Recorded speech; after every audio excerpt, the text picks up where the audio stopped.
Alrighty, so if you're new around here, we're about 2 weeks into Killing Floor 3, and we finally got our first hotfix, boys. Yes, indeed, it did take them 2 weeks, but, alright, we finally got what we've been asking for. So, this is just a hotfix. This isn't like an addition to any of the content or anything like that, but I'm glad the devs are finally listening. They did announce during the first week that they would be getting the hotfix out by the week after. However, did take a little bit longer than anticipated, I'm sure, for most of the Killing Floor fans, but we finally got the update, and seems like it addresses most of the problems that most players are experiencing, preventing a lot of players from playing. So with that being said, I just want to apologize for the quality of the video. I'm a little under the weather. Normally I don't sound like this, I promise. And if I cough, I do apologize, but I have a job to do. So, with that being said, let's get into the patch notes here. So, Killing Floor 3, backend maintenance announced, and hotfix 1 changelog. Alright, so special note, we expect brief 30-minute period, backend maintenance, 11 a.m. ET. This doesn't really matter because this is probably being uploaded after this maintenance period is over, so this isn't going to matter. Version 1.0.0.5, okay, if that matters to you, yeah, so that's there. We are actively investigating performance as primary concern, which is good. I think we can all agree here that performance is definitely a must when it comes to a game like Killing Floor. What's very important is a gameplay loop, and if your gameplay loop is pretty shitty, it's not going to be, or like shitty to play through, it's not really going to go well with the players. Our goal is to implement fixes that address identified issues with the upcoming hotfixes and releases, while ensuring that any optimizations provide a consistent and stable gameplay experience through and through testing and iteration. Release date August 6th, 2025. Bug fixes, stability issues, improve stability for both dedicated servers and clients in a variety of scenarios. Not really sure what this means, but sounds good, so let's hope it's proper. Fix scenarios in which EGS users are unable to load into the game due to EOS error. I'm not sure what that means, but that's probably some PC technical shit. Anyways, moving on. Resolved voice chat problems in multiplayer, particularly those stemming from in-game privacy setting changes and late joins. Not sure what that is, but potentially that was, you know, your mic being on when it wasn't supposed to be, so a little interesting there. And then we have gameplay and UI, the bread and butter of what we're looking for here. Remove the brief delay between triggering command wheel actions and specialist dialogue lines. Not too big of a change here, but this, I guess, kind of helps with the fluidity.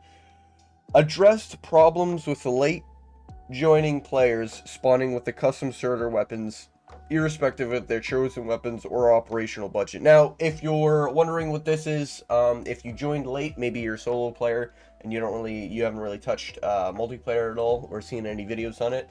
If you join after round 1, you almost always spawn in with your fully customized loadout, being the starting weapon and starting pistol for your character. I myself modded all my starting weapons, so whenever I would join late, I would be fucking thankful, alright, because I had about 6 grand of weapon on top of 3,000 starting cash, alright, each time I loaded in. So I had bank when I rolled in. So this is kind of a nerf in a way, but I guess it needs to be addressed because it is kind of unfair, because this kind of creates a meta where you would have just been able to join after round 1 during hard mode or something like that for strats or like Hell on Earth. Maybe if you're trying to like XP farm or something like that.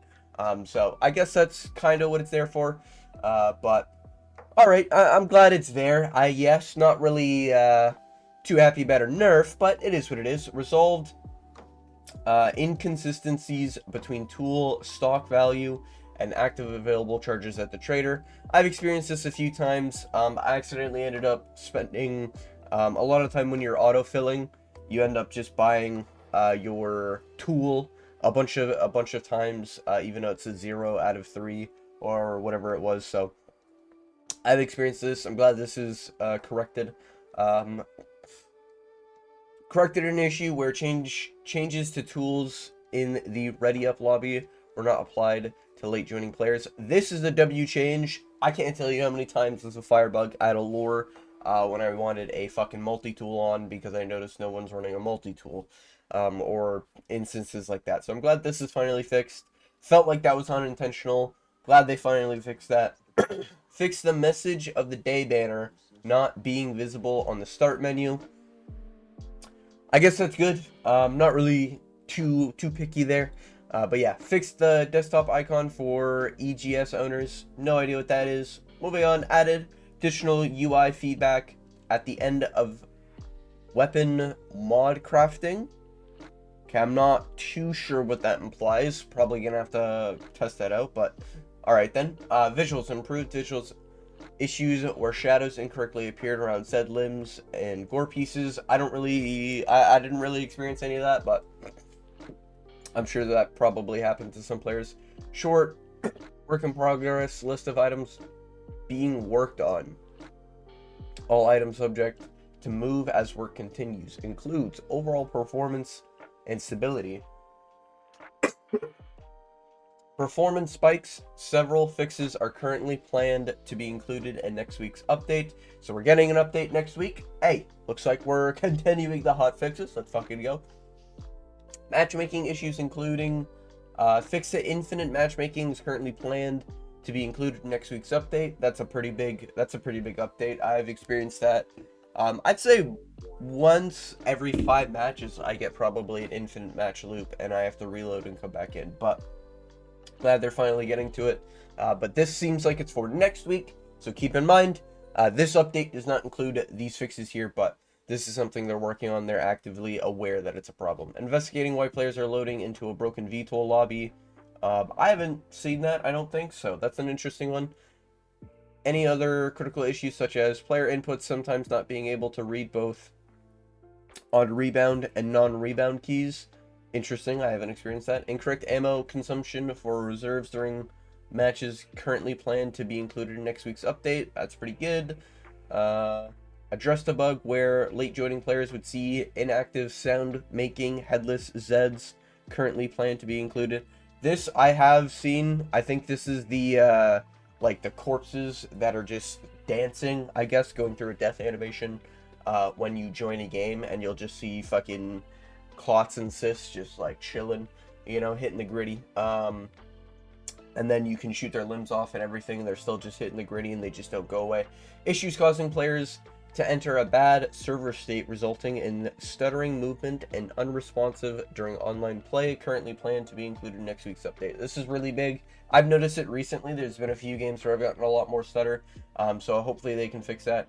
And then at the end here, we have a message. Thank you for your continued support and feedback. Please report issues to the forums for our team's visibility and tracking. And just in case you're wondering how I was able to get this information so quick, they do have a Discord.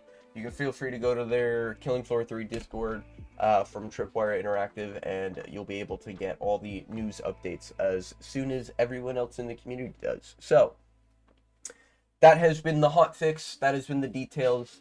I do think this is a pretty good hot fix. However, 2 weeks, I kind of hoped there was a little bit more, but I get it. It's just a hot fix, not like it's an update. I do agree with most of the community sentiment.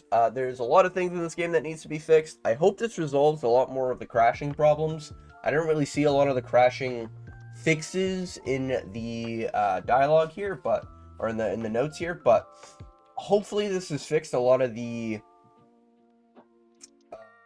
crashing and everything that a lot of players have been experiencing. A friend of mine can't even play the game longer than an hour without getting at least 1 or 2 crashes. So it's pretty rough for a few players right now in the Killing Floor community. So hopefully they can get that resolved, and hopefully this update resolved that. If not, glad to see we're getting an update next week. However, I would like a little bit more detail, you know, maybe a better ETA, but I get it. It's probably a lot of things, trying to figure out what the problem is, and everything like that. But that has been the update for Killing Floor 3. That has been the hot fix. So if you made it all the way to the end of the video, I want to thank you for watching. And as always, I hope you have a good day.